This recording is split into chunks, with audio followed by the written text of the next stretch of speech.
Audio on demand from Vision Christian Media.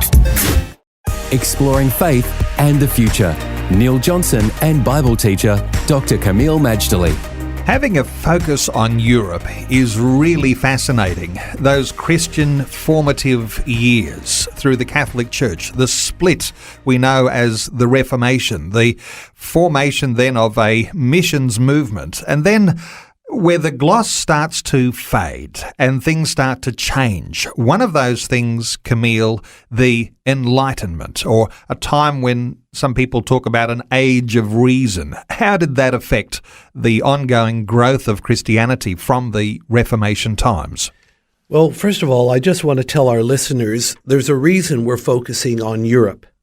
We live in an age where identity, both personal and national, is very important. Remember, people are filling airplanes, especially younger ones, flying halfway around the world just to learn what it means to be Australian. Where are they flying to? Gallipoli in Turkey. Well, if it's such a burning issue, then one of the things we need to do is look at Europe, because so much of who we are and what we have comes from there. Europe is the birthplace of Western civilization, and while not everything in the West was good, of course, there are many positives. We've been looking at the issue, of course, of Christianity as one of the pillars of Western identity and of European identity, because there is a strand of thought that says that Christianity had nothing to do with European identity, which is deliberately, how should I say, revising or ignoring European history. So that's part of the reason why we're doing this, because the fingerprints of Christianity are everywhere on classic Europe.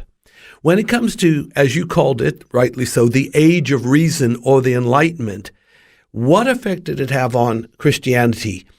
It depended where it was and how it is, but this period started around 1715.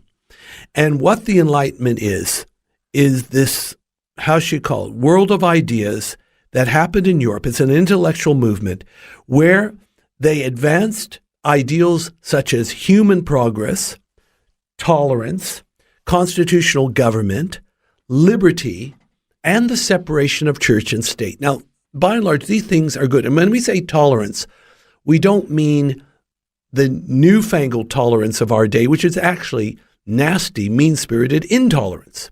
We're talking about classic tolerance that accepts plurality in society, and we all have a vested interest to keeping that peace and tolerance so we can grow together and prosper together as a community. Kameel, around this same time, the increase in technology, industrialization, do these things have an effect also in an age of reason, an age of enlightenment, where there is a variety of ideas now in play, rather than just those key ideas of religious faith? There were all kinds of things going on at the time of the Enlightenment. Similar to the 5th century BC in Greece, where you had this explosion of genius that laid the foundations of Western civilization, the Greco-Roman side, in addition to Judeo-Christianity, the 18th century AD was also viewed as a time of genius, not unlike the time in Athens long ago. You not only had the European enlightened geniuses, but you also had the American enlightened geniuses like Benjamin Franklin or James Madison or especially Thomas Jefferson. I mean, this guy was incredibly clever. He's not just a philosopher, he was an inventor. And all these guys somehow cross-pollinated with each other. You know, Proverbs says that you will be like the company you keep. And as they progressed, a lot of positives came out of it. Faith and the Future with Neil Johnson and Dr. Kameel Majdali from Teach All Nations.